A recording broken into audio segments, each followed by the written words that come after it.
여러분 안녕하십니까? GL미션의 서형선 목사입니다. 여러분들이 기도해 주시고 또 함께 해 주셔서 약 10일간의 요르단 사역을 마치고 지난 금요일 잘 도착했습니다. 저희는 요르단 남만에 있는 한인교회, 열방교회에서 3일간 생명의 복음을 전하는 캠프 사역을 마쳤습니다.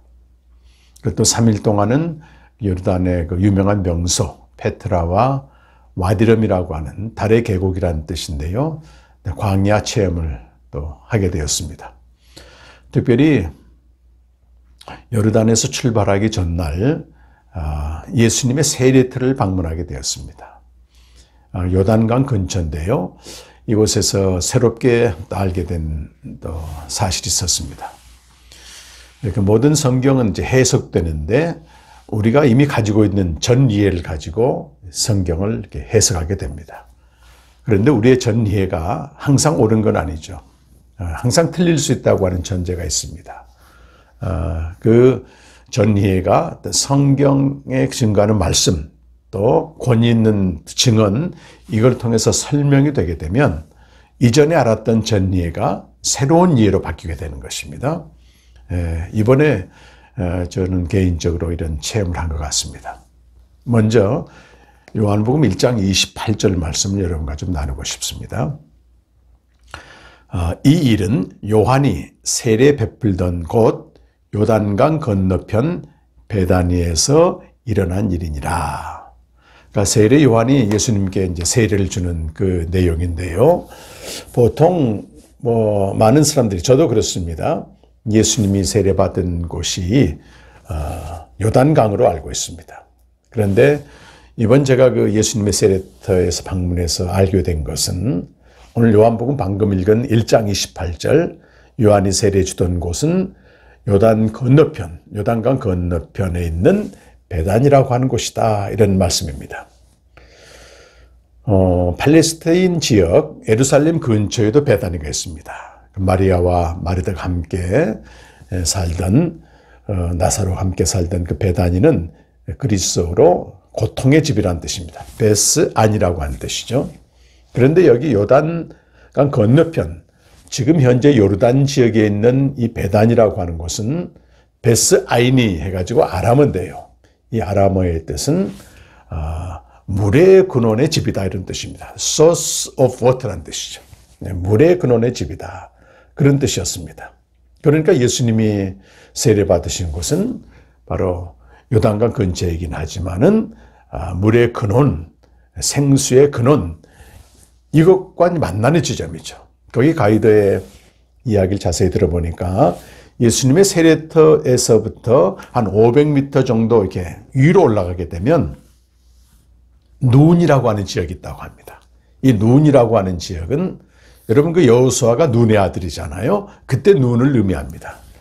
이곳은 바로 솟아나는 샘물, 이런 뜻이라는 거예요. 그러니까 예수님이 세례받으신 곳은 요단강이 흘러나오고 또 한편에서는 예수님의 세례터보다 그 위쪽에 있는 북쪽 500m 부근에 있는 눈이라고 하는 지역, 솟아나는 샘물로부터 흘러나오는 그 계곡물과 만나는 그 지점에서 받았다고 하는 거예요. 상당히 새로웠습니다. 놀라웠죠.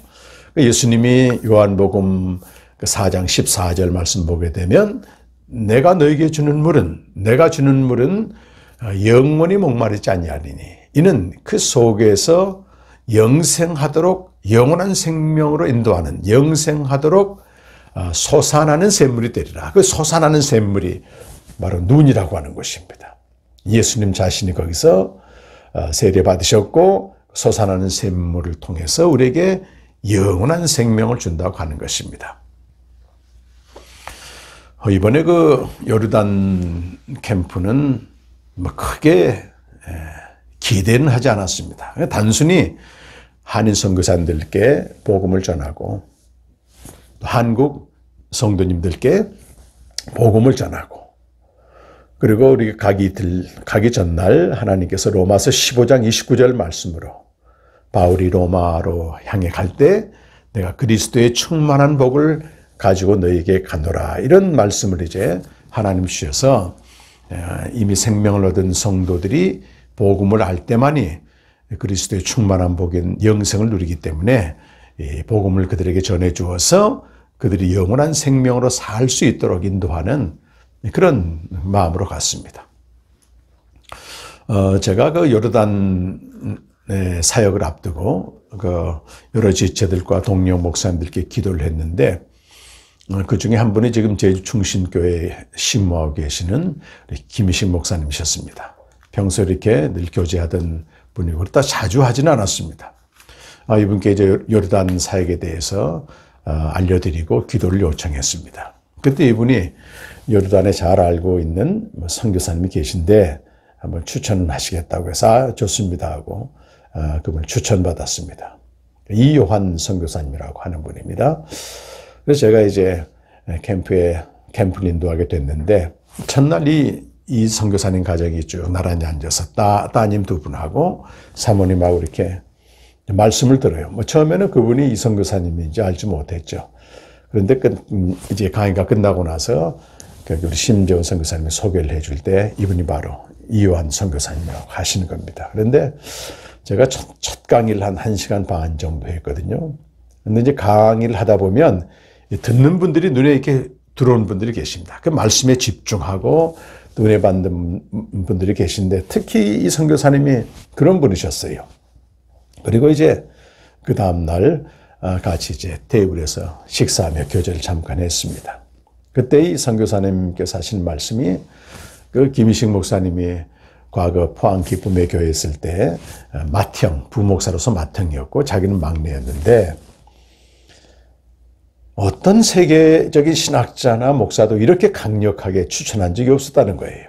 그래서 이번에 캠프에 꼭 가라고 해서 온 가족과 더불어서 거기서 이제 1시간 좀 더 걸리는 야복강 근처에서 이 선교사님 사역하고 계신데 거기서부터 아예 호텔을 잡고 3일 내내 참석할 생각으로 오셨는데 첫날 그 말씀을 쭉 들으면서 굉장히 놀랐다고 하는 것입니다.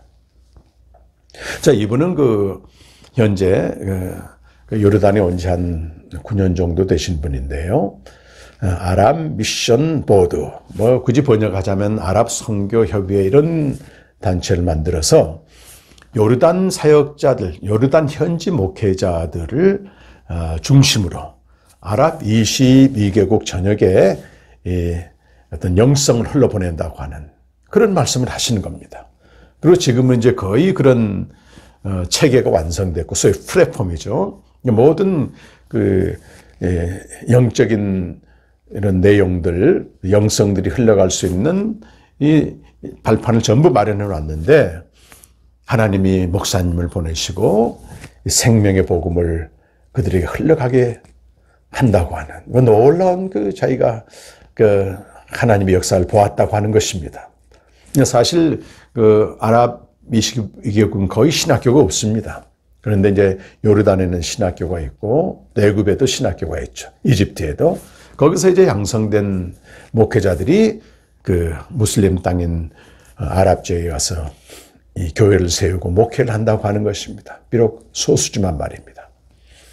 그래서 이 요르단에는 한 70개 정도 교회가 있는데 현지 교회죠. 거기에 이제 핵심 멤버들이 어떤 그쪽에 영적으로 굉장히 영향을 미치게 되는데 목사님이 이번에 증거한 저에게 성경이 증거하는 복음 그리고 그 복음의 목적이 생명인데 이것이 아랍 22국에 흘러가는 그런 비전을 보게 됐다고 하면서 굉장히 기뻐하시는 겁니다. 그리고 나머지 이틀 동안도 말씀을 계속 듣고 따로 또 식사 자리를 마련해서 이 선교사님이 목사님 꼭 오시길 바란다고 하면서 굉장히 흥분됐습니다. 내년 5월 달로 이제 일정을 잡았지만 그때까지 어떻게 기다리냐고 하면서 아주 적극적으로 또 저희들을 다시 한번 초청하게 되어서 내년 5월에는 요르단에 있는 핵심 목회자들이죠. 한 40명 내지 60명을 모셔서 아랍을 통역 관련해서 생명의 복음을 전하게 됐습니다. 그리고 이들을 통해서 또 아랍 전역에 흘러가는 상당히 엘리야가 구름 한 점만 보고 큰 비가 올 것을 선포했는데 저희들은 단지 한인 선교사들과 성도들 섬기러 갔는데 하나님께서는 이 놀라운 작업을 전부 해놓으시고 마지막 때 땅끝이라고 할 수 있죠. 아랍 지역은. 또 말씀을 들어보니까 아랍은 요한계시록 16장 4절에 있는 것처럼 마지막 때는 천사들이 영원한 복음을 각 나라와 족속에 전한다. 이 말씀처럼 꿈으로 환상으로 초월적인 방법으로 이 이슬람권의 지도자들이 이맘이라고 하는 지도자들이 회심하고 하나님께로 돌아오고 예수 믿게 된다고 하는 것이 굉장히 저도 새롭게 한 사실인데 놀라운 일이 지금 벌어지고 있는데 우리가 아시다시피 예수님의 공생의 사역 중에서 초월적인 어떤 능력이 나타났잖아요. 근데 그것은 치병과 죽기와 이런 기적과 이런 초월적인 능력이 나타나는데 이것은 하나님의 어떤 통치의 은혜입니다. 통치의 사건으로 사람들을 하나님께로 돌아오게 만드는 것이죠. 그런데 거기에 멈춰버리면 안 되고 더 중요한 것은 십자가 부활의 복음, 전승된 복음, 사도들이 전한 복음을 통해서 이들이 생명으로 나가야 된다고 하는 것. 이들이 하나님 나라로 진입해야 된다고 하는 것. 이게 이제 가장 중요한 내용이죠. 그래서 지금 하나님이 초월적으로 어떤 천사들을 통해서 영원한 복음을 전하고 있다면 이제 저희들이 가서 성경이 증거하는 복음을 통해 그들 생명을 인도하는 이 놀라운 비전을 저희들이 보고 왔습니다.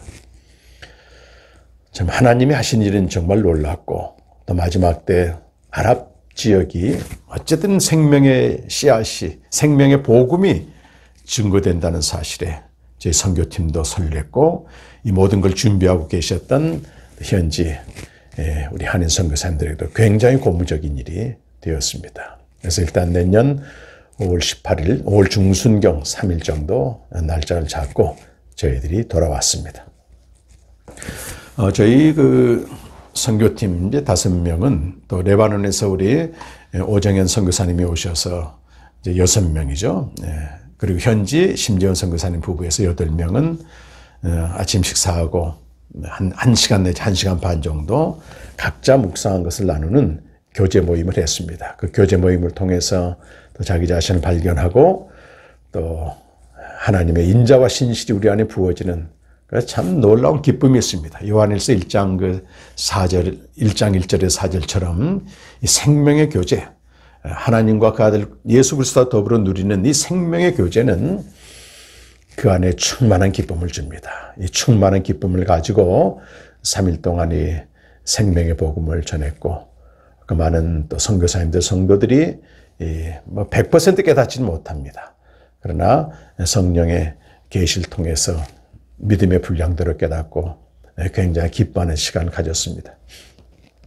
3일 그 캠프를 마치고 그 다음날 하루는 나를 또 따로 잡아서 더 교제하기를 원하는 선교사님들에게 초청했는데 전체 한 7, 8분이 오신 것 같아요. 한 10여 명 전체 우리 함께 나눴습니다.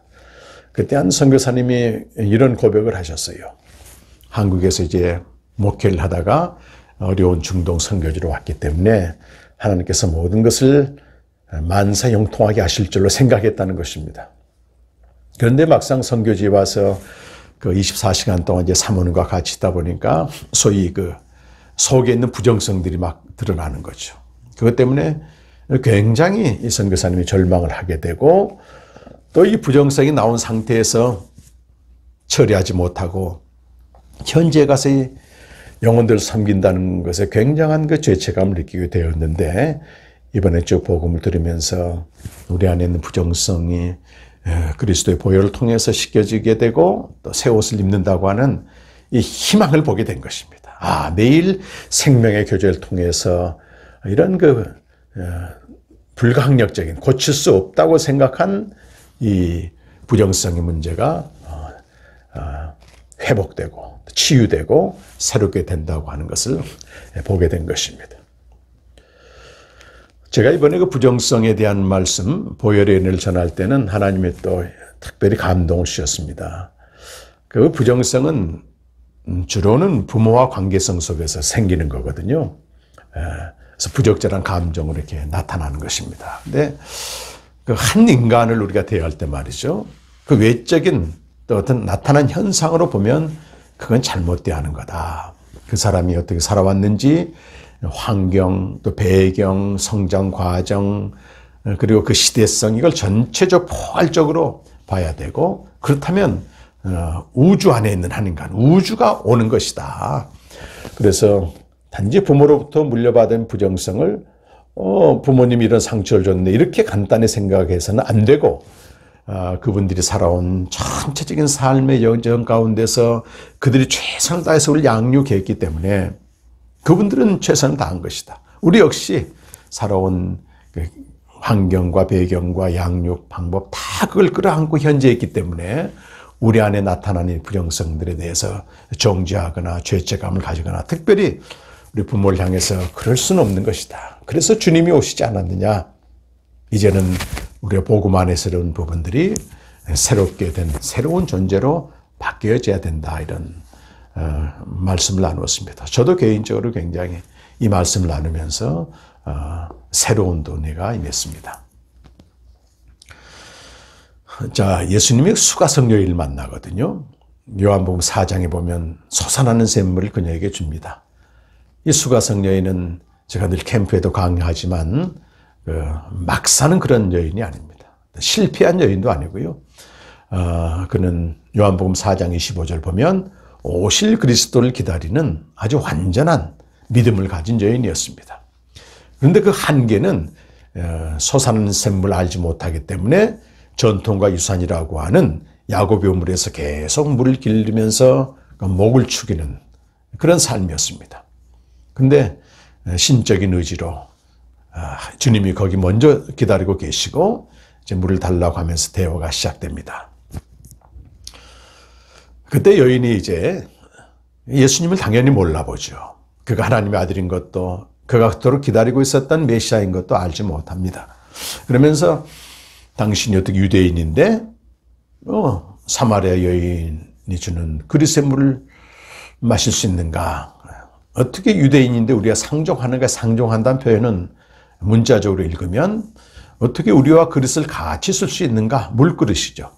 그렇게 이제 대답을 하니 예수님께서 이렇게 말씀하십니다. 내가 하나님의 선물이 무엇인 줄 알고 또 그 선물을 주신 이가 누구인지 알았더라면 그에게 생수를 구했으리라. 이렇게 말씀하시는 거예요.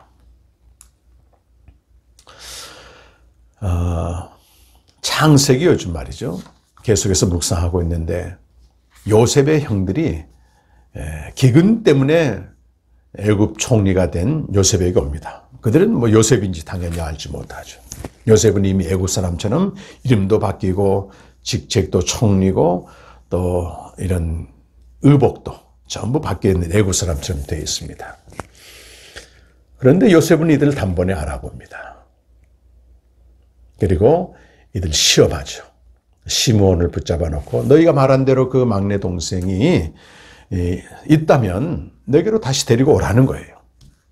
그러면서 그들이 이제 그들을 아버지 집으로 보내면서 기근을 면할 수 있도록 양식을 줍니다. 그런데 그들이 돌아가다가 발견한 게 뭐냐면 분명히 양식값으로 지불한 그 돈이 자료에 그대로 있는 겁니다. 그래서 이 형들이 깜짝 놀랍니다. 깜짝 놀랐는데 그 깜짝 놀라다는 표현을 이 히브리어 성경에서 보게 되면 충격적인 놀람입니다. 그리고 세번역 성경 보면 혼이 나갈 정도로 그들이 두려워했다는 거예요.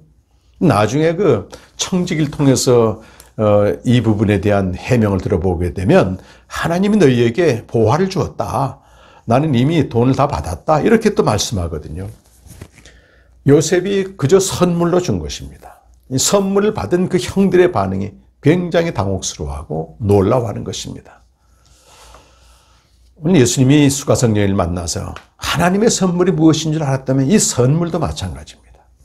이 선물은 아담 안에서 태어난 우리 죄악된 인생에게 생명을 주는 선물 중에 선물은 생명입니다. 그래서 로마서 6장 23절 말씀에도 모든 인생은 죄의 삭스로 사망의 길을 가는데 하나님의 선물은 그리스도 우리 주 안에 있는 영원한 생명이다. 이 야고보서 1장 17절과 18절에서는 온갖 좋은 선물과 완전한 선물은 빛들의 아버지로부터 오는데 그게 바로 진리의 말씀으로 우리가 나음을 입은 생명을 얻은 것입니다. 이렇게 말씀해요. 자, 여러분, 그 야고보의 우물에서 물을 깼던 여인이 예수님께 생수를 얻습니다. 이 완전한 선물을 얻는 거죠. 생명을 얻습니다. 오늘 요셉의 형들의 그 반응과 또 이 여인도 굉장히 놀라워하는 반응과 또는 우리의 반응도 개인적으로는 저에 대한 반응을 좀 생각해 봤습니다. 이 솟아나는 샘물로 생명을 준 이 사건이 과연 무덤덤하게 받아들이냐, 경악할 정도로 놀라운 것인가, 당혹스러운 것인가. 우리가 대가 없이 어떤 선물을 받아도 상당히 불편하거든요. 부담스럽습니다. 그래서 모든 종교는 공덕을 쌓습니다. 자기가 행동한 것만큼, 행위한 만큼 신이 보상을 한다는 거죠. 그래서 일반 종교에서는 자기가 구하는 것이 응답되지 않았을 때 내 공덕이 부족하다 이렇게 말하지 신이 짓궂어서 응답하지 않는다 이렇게 생각하지는 않습니다. 그러니까 모든 선물은 대가를 지불합니다. 그런데 영원한 생명은 대가를 지불하지 않고 거저 주시는 선물이다. 그런데 여러분 선물을 주시는 하나님 편에서는 엄청난 대가를 지불했습니다. 시편 49편에 보면 어떤 부자라도 제가 시편 49편을 한 부분 좀 찾아서 여러분과 나누겠습니다. 49편 6절에서 8절까지 말씀인데요. 자기의 재물을 의지하고 부유함을 자랑하는 자는 아무도 자기의 형제를 구원하지 못하며 그를 위한 속전을 하나님께 바치지도 못할 것은 그들의 생명을 속량하는 값이 너무 엄청나서 영원히 마련하지 못할 것입니다. 생명을 구원하는, 생명을 속량하는 이 값은 너무도 엄청나기 때문에 어떤 부자도 결코 마련할 수 없다는 것입니다. 그런데 하나님께서는 유일한 독생자를 십자가에 내어주심으로 우리에게 선물을 마련하셨습니다. 하나님께서는 엄청난 충격과 엄청난 사건이죠. 사랑이죠. 근데 우리가 그것을 어떻게 무덤덤하게 받겠습니까? 요셉 형들이 그 선물로 준 양식 앞에서도 대가를 지불하지 않은 양식 앞에서도 혼이 나갈 정도로 두려워했습니다. 그 선물을 주는 분이 누구예요? 애굽 땅의 주인, 절대적인 왕권을 가지고 있는 그 총리가 아니겠습니까? 하물며 만왕의 왕이신 하나님이 우리에게 그 아들을 통해서 영원한 생명을 주셨는데 어떻게 우리가 무덤덤하게 받습니까? 이번에 그런 부분을 주님께서 많이 생각하게 하셨습니다. 그리고 이 생명이 정말로 놀랍고 귀하고 충격적이라는 사실을 받아들일 때 우리는 이 생명을 어디 창고 속에 광 속에 방치하지 않고 살아내는 것입니다. 살아내는 것입니다. 그것이 바로 여러분 생명의 교제입니다. 생명의 교제. 그리고 우리가 그렇게 생명의 교제에 우리 자신을 드릴 때 하나님께서는 바로 우리를 통해서 생명을 알지 못하고 생명이 이미 있으나 누리지 못한 이들에게 생명을 전하게 하시는 것입니다. 이번 요르단 캠프가 이렇게 빨리 열릴 줄 아무도 몰랐습니다. 그런데 우리 심재원 선교사님, 임지영 선교사님 이 부분은 현지 선교사님들 말씀 들어보니까 이 두 분 선교사님들 만나면 생명의 복음의 불이 그 안에 있다는 얘기를 하시는 거예요. 이분들은 그 대구 지부장님 추천으로 2017년도에 저희 안성 캠프 때 그때 한국에 머물 때 오셨습니다. 이분들은 2008년도에 이미 복음을 전하라고 한 하나님의 감동을 받고 그때가 바로 이제 선교사 생활한 지 10년쯤 되셨다고 합니다. 듣고 복음을 계속 알아보고 또 들어보고 여기저기 찾아다녔는데 지금부터 5년 전 저희 캠프 오셔서 정확히 성경이 증거하는 복음을 알고 복음의 목적이 생명인 줄 알게 됐습니다. 그때만 해도 희미했는데 이제 2019년도에 저희가 세네갈에서 이런 캠프를 열었을 때 그때 두 분이 다시 한번 그때 당시 모리타니아 세네갈 옆에 있는 나라에 사역하고 계셨는데 오셔서 확실히 이걸 깨닫고 그때부터는 매일 생명의 교제를 하면서 아버지 품에 거하는 인자와 신실을 매일 누리셨다는 겁니다. 그리고 이제 올해 3월달 요르단으로 재파송이 되셨는데 원래 목적은 시리아로 들어가는 겁니다. 아직 내전이 끝나지 않았기 때문에 시리아에 이제 가기 위해서 요르단에 머물고 계셨는데 그때 매일 생명의 교제를 하고 아버지 품에 거하면서 만나는 선교사님들 또 교회에 가서 말씀 전할 때마다 하여튼 깨달은 만큼 이걸 계속 전하신 것입니다. 그래서 이번에 캠프가 열리게 되었고 그 많은 하나님께서 역사를 이루신 것입니다. 그렇습니다, 여러분. 우리가 생명을 선물로 받았다고 하는 것은 당연한 게 아닙니다. 하나님께서는 엄청난 대가를 지불한 겁니다. 그래서 우리도 경외함으로 떨림으로 매일 생명의 교제를 할 때 하나님께서는 어떻게 사용할지 모릅니다. 저도 이제 15년째 이 생명의 교제를 하고 있는데요. 뭐 제 인생에 상상할 수 없는 이런 생명의 역사들이 나타나고 이번에 함께 그 동력한 대구지부장 우리 성창면 장로님과 문보은 집사님도 이 복음을 받아들인 그날부터 매일 생명의 교제를 한 것밖에 없습니다. 그런데 하나님께서 이들을 통해서 대구 지역에 생명의 복음이 흘러가는데요. 저는 그 지난 금요일 오후 늦게 와서 시차 때문에 토요일 어제죠. 어제 난 12시 넘어서까지 잔 것 같아요. 오랜만에 푹 잤습니다. 대구 지부장님 장로님께 연락을 드렸더니 벌써 이분들은 그 토요일 제가 자고 있는 오전에 대구 지역에 있는 그 연합회 그 모임 가서 이미 또 복음과 생명 제 책을 가지고 강의를 하고 오셨더라고요. 평신도 있지만 이렇게 주님께서 귀하게 쓰신다는 것입니다. 참 하나님께 너무 감사드리고 우리 곳곳에 터진 생명의 공동체 여러분들의 기도와 또 정성과 후원이 다 하나 되어서 우리 모두가 동력한 것입니다.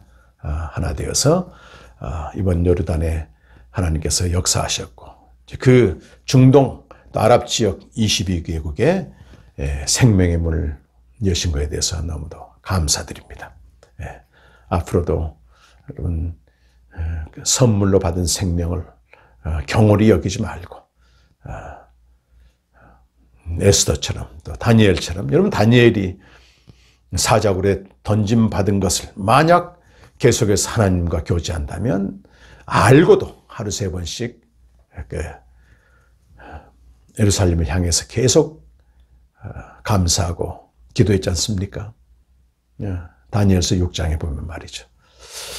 우리 목숨을 내어놓고도 목숨을 내어주고도 아깝지 않는 한 가지 가치가 있다고 하는 가치 있는 일을 한다는 게 얼마나 복된지 모릅니다, 여러분. 우리가 새벽마다 일어나서 말씀 앞에 나가고 또 주님을 기다리고 성령의 조명을 기다리면서 시작하는 하루하루가 말이죠.